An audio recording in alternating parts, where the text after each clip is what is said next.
মুনতহা আপনি লিখেছেন, আমার এক বোনের বিয়ের বয়স পার হয়ে যাচ্ছে। পাত্রপক্ষ দেখতে এসে অনেক আগ্রহ দেখায়, কিন্তু পরে আর কোনো খোঁজ থাকে না। এই অবস্থায় করণীয় কি?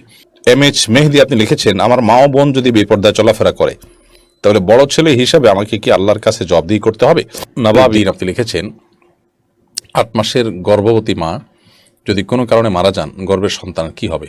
মিনহাজুর রহমান আপনি লিখেছেন, দিন দিন বিবাহ বিচ্ছেদ বাড়ছে, এ নিয়ে সমাজ বিজ্ঞানীরা চিন্তিত। বিচ্ছেদ এড়াতে বিভিন্ন দেশে স্লিপ ডিভোর্স জনপ্রিয় হয়ে উঠছে। স্লিপ ডিভোর্স হলো স্বামী স্ত্রী আলাদা আলাদা বিছানায় ঘুমানো। এতে নাকি ঘুম ভালো হয়, ফলে মানসিকতা ভালো থাকে। এটা কি শরীয়ত সম্মত? টোটাল বিলম্ব না করে আপনাদের প্রশ্নগুলোর উত্তর দেওয়ার পালায় আমরা প্রবেশ করি। ওয়াকিল উদ্দিন আপনি লিখেছেন, 8 মাসের গর্ভবতী মা যদি কোনো কারণে মারা যান, গর্ভের সন্তান কি হবে? অপারেশন করে মৃত মায়ের গর্ভ থেকে সন্তান বের করা জায়েজ হবে কিনা? অবশ্যই সন্তানকে বাঁচাবার প্রয়োজনে মা যদি মৃত্যুবরণ করেন, তাহলে সেক্ষেত্রে তা অপারেশনের মাধ্যমে তার গর্ভ থেকে সন্তানকে বের করতে হবে। কারণ একজন মানুষ মৃত্যুবরণ করেছেন, ইতিমধ্যে আরেকজন মানুষও তার গর্ভে থেকে মৃত্যুবরণ করবেন। শরীয়ত সেটা কখনোই চায় না, এটা মাকাসিদুশ শরিয়ার পরিপন্থী। অতএব মা গর্ভবতী হয়ে যদি মৃত্যুবরণ করেন এবং সন্তান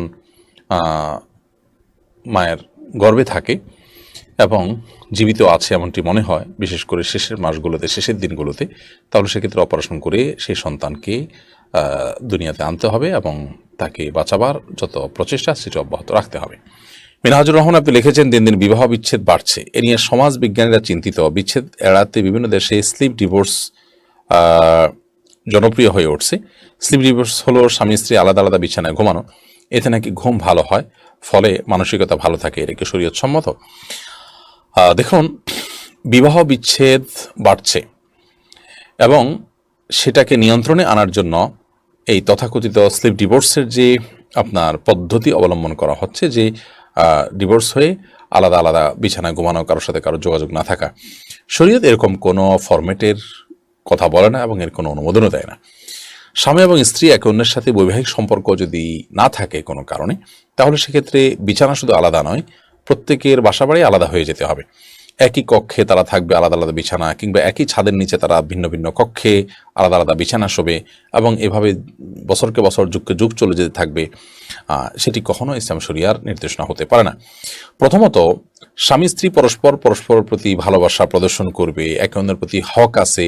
যদি আলাদা আলাদা এভাবে মাসকে মাস কাটায়, তাহলে সেক্ষেত্রে কেউ কারোর হক তো আদায় করলো না এবং হক আদায় না করার কারণে তারা গুনাহগার হবে। হ্যাঁ, সাময়িকভাবে আল্লাহ সুবহানাহু ওয়া তাআলা নিজেও বলেছেন, ওয়াহদুরুহুন্না ফিল মাদাজা, শাসন করবার জন্য স্বামী স্ত্রী থেকে আলাদা থাকবেন। কোনো কারণে যদি দেখা যায় যে না, তাকে কোনোভাবে মানে কোনো অন্যায় থেকে থামানো যাচ্ছে না, কোনো ভুল কাজ থেকে বিরত রাখা যাচ্ছে না, তাহলে সেক্ষেত্রে সাময়িক সময়ের জন্য পৃথক হওয়া যাবে, সেটা হবে শাসনের প্রয়োজনে।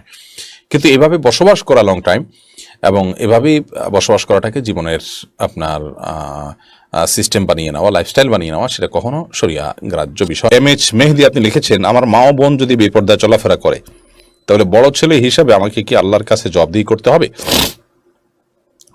ভাই মেহেদি, আপনার মা এবং বোন যদি পর্দাহীনতার সাথে চলাফেরা করেন, আপনি বড় ছেলে হিসেবে অভিভাবক এবং এটির দায় আপনার উপরে বর্তায়। যদি আপনার বাবা থাকেন তাহলে মূল দায়টা তার উপর, আর যদি বাবা না থাকেন তাহলে দায়টা আপনার উপরে বর্তায়। বাবা থাকার পরও যদি বড় ছেলে হিসাবে আপনার প্রভাব থাকে পরিবারের উপরে, আপনার ভরণ পোষণ, আপনার টাকা পয়সা এগুলো দিয়ে পরিবার চলে, তাহলে সেক্ষেত্রে অবশ্যই দায়টা আপনার উপরে বর্তাবে। একটা কথা লোকমুখে প্রচলিত আছে যে একজন নারী জাহান্নামে যাওয়ার সময় 4 জন পুরুষকে জাহান্নামে নিয়ে যাবে। এটা লোকমুখে প্রচলিত কথা, এটা না কোরআনের কথা না হাদিস দ্বারা বর্ণিত কোনো বিষয়। তো এটা ঠিক যে এই কথার দ্বারা যা বোঝাতে চাওয়া হচ্ছে সেটি ঠিক আছে, অর্থাৎ বিপর্দার কারণে যদি কোনো নারী জাহান্নামে যান এবং সেক্ষেত্রে তার পরিবারের পুরুষদের যদি কোনো প্রকার গাফিলতি থেকে থাকে, তাহলে সেক্ষেত্রে অবশ্যই তারা দায়ী থাকবে এবং তাদেরকে জবাবদিহি করতে হবে। কিন্তু এর মানে এই না যে কোনো নারী বিপর্দার কারণে জাহান্নামে গেলেই বাই ডিফল্ট তার সাথে 4 জন পুরুষ করে জাহান্নামে চলে যাবে তার ফ্যামিলির। এটা সঠিক কোনো কথা নয়, কারণ একই সঙ্গে 4 জন মানুষ কখনো দায়ী হয় না। বাবা যদি অভিভাবক থাকেন তাহলে সেক্ষেত্রে বড় ছেলে বা বড় ভাই তাদের উপরে সেভাবে মূল দায়িত্বটা পড়ে না। আবার অনেকে দায়িত্বশীল কিন্তু তিনি চেষ্টা করেছেন, তারপরও বাই ডিফল্টই একেবারে অটোমেটিকলি স্বয়ংক্রিয়ভাবে 4 জন জাহান্নামে চলে যাবে, এরকম কোনো কথা কিন্তু মোটেও যৌক্তিক নয়। মুনতহা আপনি লিখেছেন, আমার এক বোনের বিয়ের বয়স পার হয়ে যাচ্ছে। পাত্রপক্ষ দেখতে এসে অনেক আগ্রহ দেখায়, কিন্তু পরে আর কোনো খোঁজ থাকে না। এই অবস্থায় করণীয় কি? অনেক সময় ব্ল্যাক ম্যাজিকের কারণে বিবাহ বন্ধ রাখা হয়। তো এই জন্য আপনি ভালো কোনো রাকির শরণাপন্ন হতে পারেন, কিংবা আপনি সেলফ রোকিয়া সেটি করতে পারেন। সেলফ রোকিয়া বলতে রোকিয়া সংশ্লিষ্ট বইগুলো কিনে এবং রোকিয়ার পদ্ধতিগুলো আপনি অনলাইন থেকে শিখে দেখে আপনি সেটি প্রয়োগ করতে পারেন। আমার পরিচিত অনেক ভাইরা আছেন যারা নিজেরা সেলফ রোকিয়া করে, নিজেদের রোকিয়া নিজেরা করে আলহামদুলিল্লাহ